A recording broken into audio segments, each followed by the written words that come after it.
반갑습니다. 구름책방의 김상호입니다. 안녕하세요. 김문규입니다. 드디어 우리 고통의 문제 마지막 장에 이르렀습니다. 천국이네요. 우리 이 책의 마지막이 천국인 것처럼 우리의 마지막도 천국이길. 이 친구가 이렇게 경건합니다. 네. 뭐라고? 고통의 문제를 한참 하다가 이대로 끝낼 수는 없다라는 생각이 들었던 것 같아요. 그래서 이제 천국 이야기로 마무리를 했으면 좋겠다. 뭐 그 이야기를 하는데 이 책의 첫 번째 페이지, 이 장의 첫 번째 페이지에 그런 말이 있어요. 오늘날 우리는 천국에 대해 언급하는 것조차 창피하게 생각합니다. 그 시대도 그랬던 거죠. 이미 그 시대에도 지금 뭐 우리가 전에 지난 장에서 지옥을 이야기하는 걸 마치 어린아이들이나 하는 이야기라고 얘기한 적이 있었는데 천국 지옥 한 쌍이니까 천국에 대한 이야기도 너무 유치하게 들린다고 생각하는 것 같아요. 그렇죠. 누가 이런 이야기를 하면, 그러니까 예배당이 아닌 자리에서 이 이야기를 하면 되게 뭔가 아직도 뭐 이런 분위기가 느껴지는 거죠. 왜 또 여기까지 와서 저런 소리야. 그러니까 그 느낌이 이제 네. 루이스가 굉장히 오랫동안 그런 시선에 시달렸어요. 옥스퍼드에서 영문학과에서 교수로 재직하는 동안에 동료 교수들이 신앙생활은 개인적으로 하는 거고 그거를 이 교수로서 뭐 그런 걸 어디 가서 강연하거나 그런 관련 책을 쓴다거나 이런 것들을 되게 질 떨어지는 행위, 급 떨어지는 행위로 여겼다는 거죠.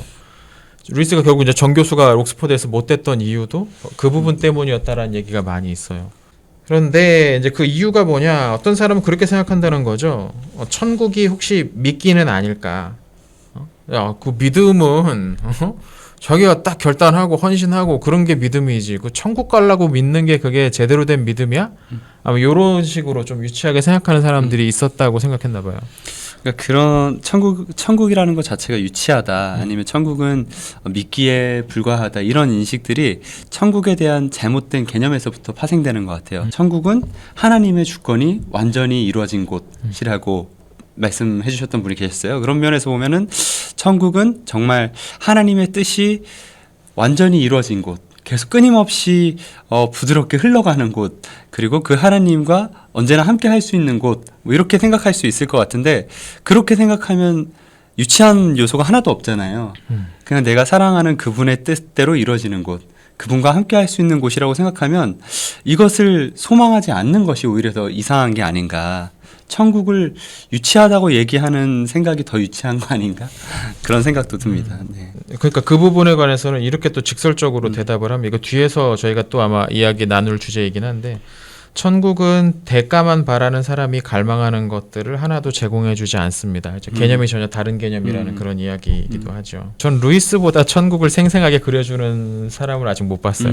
루이스의 여러 책들을 통해서 그려지는 천국의 모습이 너무 생생해서 만질 수 있을 것 같다는 느낌이 들 때가 많이 있었는데, 이 부분도 그런 거는 정도인데, 천국을 막 너무 그거 좋은 거 누리고 싶어가지고 너 믿는 거야, 너 그래서 교회 가는 거야, 이게 욕심이고 막 이렇게 말하는 사람들한테 이렇게 얘기하는 것 같은데, 사랑한다면 그 대상을 즐기고 싶어하는 것이 당연하지 않겠냐. 우리가 천국을 정말로 사랑한다면 그 천국에서 흘러나오는 여러 열매들을 한 번 더 만지고 싶고 먹고 싶고 누리고 싶고 이렇게 하는 것은 자연스럽지 않나. 이건 사랑의 자연스러운 속성인데, 그걸 갖다가 뭔가 유치하다고 무시하다고 얘기하는 거는 사실 이거는 되게 이상한 행동인 거죠. 그렇죠. 그리고 두 번째, 또 우리가 천국을 입에 올리지 않는 이유가 뭐냐면, 어떤 사람은 그렇게 얘기하는 거죠. 우리가 천국을 갈망하지 않기 때문에 천국에 대해서 말하지 않는 거 아니냐. 근데 루이스는 이거에 대해서 아니다, 전혀 아니다, 말도 안 된다 라고 아주 단호하게 이야기합니다. 사실 이 갈망이라는 주제는 루이스의 그 기독교 관련 여러 작품 세계에서 이렇게 쭉 유구하게 흘러오는 주제이기도 하거든요. 그거죠. 이제 핵심이 그거예요. 자기는 그 어렸을 때, 루이스도 그 어렸을 때 어떤 영원한 세계에 대한 갈망이 그 마음속에 쏙 들어온 거죠. 형하고 소꿉놀이 하다가 떠오른 거, 어느 날 갑자기 그거. 이게 이제 수시로 자기에게 떠오르고 잊혀질만 하면 다시 떠올라서 내가 지금 여기에 만족하지 못하게 만드는. 그래서 결국에는 기독교로 이제 회심하게 되는 그 과정을 설명하고 있거든요. 그러니까 루이스는 우리 모두가 사실은 그런 갈망을 하고 있다. 천국에 대한 갈망. 우리가 좋아하는 모든 것들은 사실 천국에서 흘러나온 것들이다. 뭐 그렇게 표현도 하고 있고요. 방금 루이스가 소꿉놀이 하면서 갖게 됐다는 그 갈망? 그 갈망을 아마 한 20대 초반 정도에 갖게 됐던 것 같아요. 물론 그 이전에도 저에게 영혼에 대한 갈망은 있었던 것 같고 또 모든 사람들이 행복한 세상에 대한 갈망은 있었던 것 같거든요. 그러니까 예를 들면 고등학교 때 모든 가난한 사람들도 하루에 한 번씩은 웃을 수 있는 하루에 한 끼는 그래도 편하게 먹을 수 있는 그런 세상을 꿈꿔서 그 당시에 이제 자선사업가가 되겠다고 결심을 했었으니까 그렇구나. 제가 어떤 특별한 사람이라서 그랬다기보다는 저는 아주 어린 아이들도 이런 어떤 영원함 혹은 모두가 함께 이런 개념들을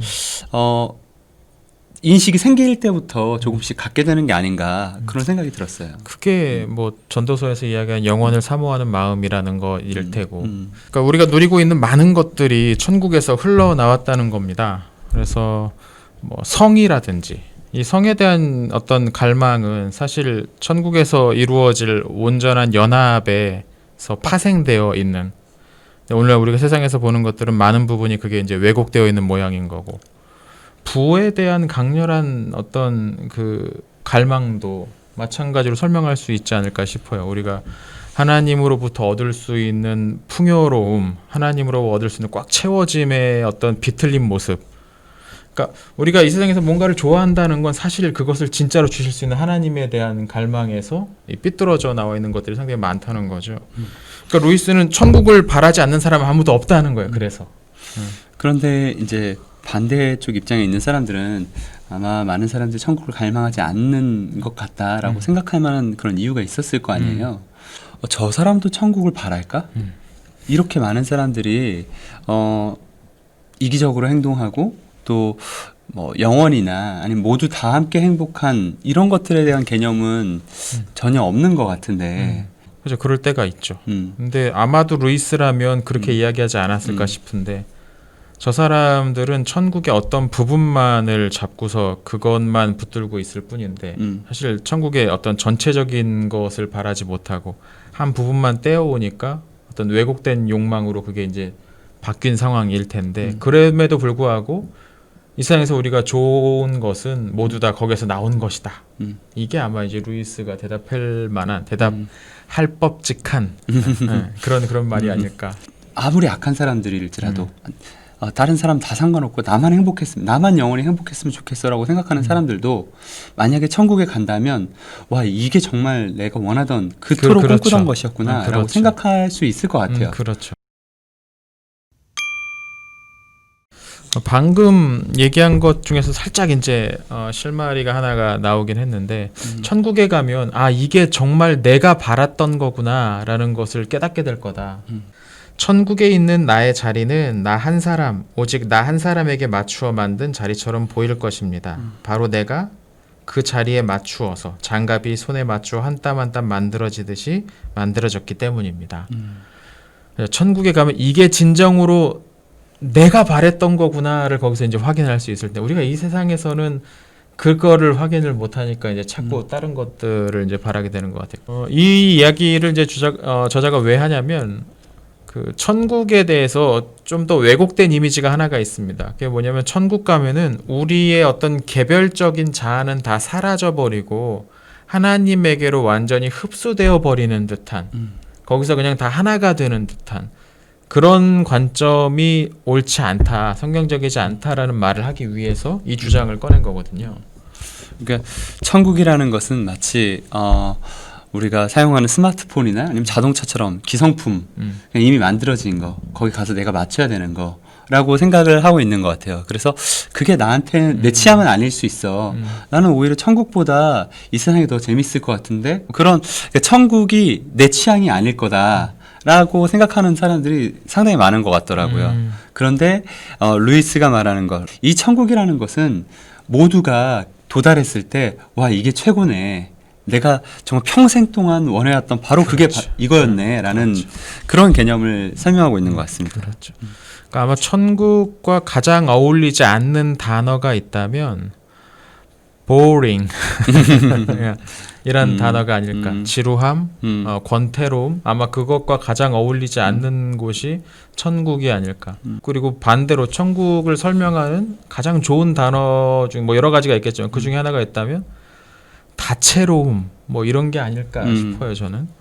그 성경에 보면 그날에 그곳에서는 모두가 하루 종일토록 하나님만 예배할 것이다. 하나님만 찬양할 것이다. 뭐 이런 표현들이 나오잖아요. 그런 걸 볼 때 나 진짜 꼭 천국 가고 싶어라고 얘기했던 사람도 그 표현을 볼 때 여기 내 취향이랑 안 맞는 것 같은데 만약 지금 내가 드리고 있는 이 지루한 이 보링한 예배가 계속 24시간 동안 계속돼야 된다고 하면 저는 좀 다시 생각해봐야 될 것 같아요. 이런 반응들이 많이 나오는 것 같아요. 그건 일단 예배를 지루하게 구성한 사람들의 잘못이기도 하고 뭐 여러 가지 얘기할 수 있겠지만 예배에 지루하게 참여한 사람의 잘못도 있고 비유적인 표현인데 그걸 이제 문자적으로 읽으려고 하니까 그러니까 그런 생각이 들더라고요. 천국에서 우리가 드리는 예배가 과연 우리가 교회에서 드리는 그 예배랑 동일한 것일까? 아닐 수도 있겠다는 생각이 들거든요. 그렇죠. 종일토록 하게 되는 그 찬양과 예배는 우리가 생각하는 그 지루한 예배가 지루하다고 얘기하려고 하니까 그런 예배는 아닐 것이다. 이 땅에서 드리는 최고로 감격스러운 예배가 벌써 끝났어? 조금 더 예배합시다라고 하는 그 예배보다도 훨씬 더 역동적이고 정말 감격이 있는 그런 것이 아닐까 이렇게 기대해 볼 수 있지 않을까 싶습니다. 맞습니다. 요한계시록에 그런 구절이 나오는데 새 도성, 그러니까 천국을 상징하는 그 새 도성에는 성전이 없다. 라는 표현이 나와요. 의식적으로 정해진 시간에 모여서 어떤 의례를 하는 그런 곳이 없을 것이다. 왜냐하면 어린 양이 곧 성전이기 때문이다라는 표현이 나오거든요. 그러니까 좀 다른 차원으로 될 것 같긴 합니다. 그러니까 이제 천국 가면 목사가 할 일이 제일 없을 거라니까 거기서 아마 모든 곳에서 하나님을 강렬하게 경험할 수 있게 된다는 이야기가 아닐까. 아까 인용했던 그 요한계시록의 구절이. 그렇게 된다면 자연스럽게 예배하게 되겠죠. 모든 곳에서 하나님을 강렬하게 경험하게 된다면. 여기서 그 예배의 진짜 의미도 다시 한번 생각해 볼 수 있을 것 같아요. 모든 자를 무한히 사랑하시는 하나님께서 한 사람 한 사람을 각기 다르게 사랑하실 생각을 갖지 않으셨다면 왜 우리를 개별적인 존재로 창조하셨겠습니까? 라는 부분입니다. 교회가 오늘날에도 천국 이야기하기 전에 당장 이 지상의 교회도 서로 연합해야 된다라고 이야기하는데 그게 서로의 개별성을 죽이는 형태로 되는 연합이다 그러면 그거는 적절한 반응이 아닐 것 같다. 방향이 아닐 것 같다. 그렇죠. 여기서 보면은 이제 천국에 가는 사람들에게는 모든 개개인이 다른 모두에 비해서 더 확실하게 알고 있는 하나님에 대한 어떤 지식이 있다고 얘기를 하고 있어요. 그러니까 예를 들면 이런 거죠. 우리 둘이 천국에 간다고 하면 김성호 목사님은 하나님의 인자하심에 대해서 누구보다도 제일 잘 알아. 저는 하나님의 정의로움에 대해서 누구보다도 제일 잘 알아. 그러니까 서로가 서로에게 귀 기울여 들어야 될 부분이 있는 거고 모든 사람들이 한 사람 한 사람이 다 하나님에 대한 어떤 특정 분야의 전문가가 되는 거죠. 맞습니다. 그 사회는 그 천국이라는 사회는 누구도 더 높다거나 낮은 존재가 아니라 다 특별하게 존중받는 그리고 모든 사람들이 꼭 필요한 존재가 되는 그런 사회일 거라는 거죠. 보네퍼의 성도의 공동생활이라는 책에서도 언뜻 그런 구절이 이제 나오는 것 같아요. 내 안에 있는 그리스도보다 형제 안에 있는 그리스도가 더 분명하게 보인다라는 이야기가 있는데 그렇죠. 우리가 사실 교회부터 좀 그래야 되는데 교회가 운영되는 방식이 서로의 특별함을 이렇게 더 잘 보여줄 수 있는 그런 관계, 그러면서 공동체를 이루는 것 그런 모양이 돼야 될 텐데 저희가 이제 방금 그 연합에 관한 이야기를 했어요. 천국에서는 참 연합이 일어날 텐데 이게 획일성은 아닐 것이다. 획일적이지 않으면서 어떻게 개성을 다 존중하면서 어떤 하나로의 연합이 이루어질 수 있을까? 그것에 대해서 이제 루이스가 이야기하는 건 나를 내어 놓는 겁니다. 하나님에게도 내어 놓고 주변의 다른 우리 성도들에게도 나를 좀 내려 놓을 수 있는 그런 관계. 이런 표현이 나와요. 가장 높은 존재로부터 가장 낮은 존재에 이르기까지 자아는 드려지기 위해 존재하며 그렇게 드려질수록 진정한 자아가 되고 그 결과 더 드리게 되는 과정이 영원히 계속됩니다. 우리가 하나님께 자아를 드리는 사람들이 거기 모여 있으면 의주연합이 되는 거죠. 거기서. 그러면 우리는 왜 천국까지 가서도 계속 자아를 내어줘야 되는가? 예수님께서 자신을 희생제물로 아버지께 드렸던 것은 갈보리 언덕에서만이 아니었다는 거죠. 예수님은 태초 이전에 존재하실 때부터 아버지로부터 나셨고 그 영원토록 자신을 순종으로 아버지께 드리고 있다라고 얘기를 하고 있어요.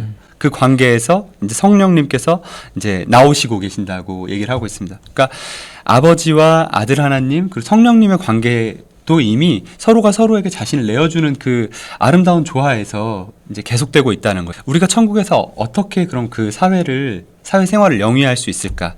끊임없는 자기를 내어줌. 자기 양도로 인해서 천국은 진정한 천국의 모습이 될 것이다라고 얘기하고 있습니다. 이건 이제 우리가 바라야 될 이상이기도 하면서 지금 실현해 내야 될 목표이기도 합니다. 네, 그 부분을 나중에 이루어지겠지라고 미로만 놓을 수 없는 부분이니까요. 천국 이야기하면서 계속 떠오르는 거는 지금 그래서 교회는인 것 같아요. 저는. 우리는 천국을 바라면서 신앙생활 하는 건데 결국 우리의 목걸이잖아요. 거기가. 그런데 지금 우리가 그 바라는 사람처럼 살아가고 있는가가 자꾸 떠오르네요. 그렇죠. 우리가 교회를 이제 천국의 모델하우스라고 얘기하는데 세상이 점점 천국의 모습과 달라질수록 쉽게 말하면 세상이 점점 살기 힘들어질수록 지옥 같을수록 교회는 더 빛이 날 수밖에 없잖아요. 만약에 교회가 빛이 나지 않고 있다면 천국의 모습을 전혀 드러내지 못하고 있고 이 땅에 없는 그 소망을 제시하지 못하고 있다면 교회는 존재 의미가 무엇인가 이런 반성이 좀 필요한 것 같습니다. 그렇습니다. 자, 이렇게 우리 고통의 문제를 전부 같이 읽어보았습니다. 간략하게 소감 한마디 해주시죠. 오랜만에 다시 읽는데도 또 어려웠던 것 같아요. 이게 잘 기억하고 있다고 생각했는데 명확히 정리되지 않았던 부분들이 눈에 띄었던 것 같고 그럼에도 불구하고 다시 한번 읽는 그 시간이 너무 가치 있었던 것 같아요. 그리스도인들 모든 분들이 다 이 책 안 읽은 사람 없게 해주세요. 뭐 이런 마음으로 추천하고 싶은 그런 책입니다. 네. 어려우면 구름책방 동영상을 보시면서 같이 읽으시면 되겠습니다. 굉장히 좋은 책이고 깊이도 있고 또 생각해볼 여지가 많이 있습니다. 우리가 책을 읽는 목적이 저는 크게 한 두 가지가 된다고 생각하거든요. 하나는 재미를 위해서 읽는 건데 그것도 나쁘다고 생각하죠. 재미를 위해서 얼마든지 우리 책을 읽을 얼마나 수 있어요. 즐거워. 또 하나는 우리가 새로운 것들을 배우고 우리의 생각을 넓게 해주고 뭐 그런 차원에서도 독서를 하는 취지가 있다고 생각을 하는데 이 책은 두 번째는 확실하게 채워주고요. 또 이 분야에 대해서 좀 읽어보신 분들 같은 경우는 첫 번째 부분도 어느 정도 채워주는 어떤 지적인 즐거움을 줄 수도 있는 그러나 좋은 책입니다. 꼭 한번 읽어보시면 좋겠습니다. 자, 이렇게 고통의 문제 읽기를 마쳤습니다. 어떠셨는지 모르겠습니다. 어려우셨겠지 뭐 어떠신지 뭘 물어봐. 다음번에는 또 이 친구랑 좀 다른 장르의 책을 한 권 또 영상을 준비하려고 하고 있습니다. 그 책도 기대해 주시고요. 곧 예고편 나오면 일단 책부터 사세요. 네. 저희는 끝까지 읽습니다. 저희는 중간에 포기하지 않기 때문에 일단 사두면 저희랑 끝까지 같이 읽으실 수 있습니다. 이 친구가 추천한 책입니다. 이 친구의 또 전공을 살려서 이번에 제가 좀 많이 배우면서 질문도 하면서 같이 그런 시간으로 만들어 보려고 합니다. 기대해 주시고요. 여기까지 시청해 주셔서 감사합니다.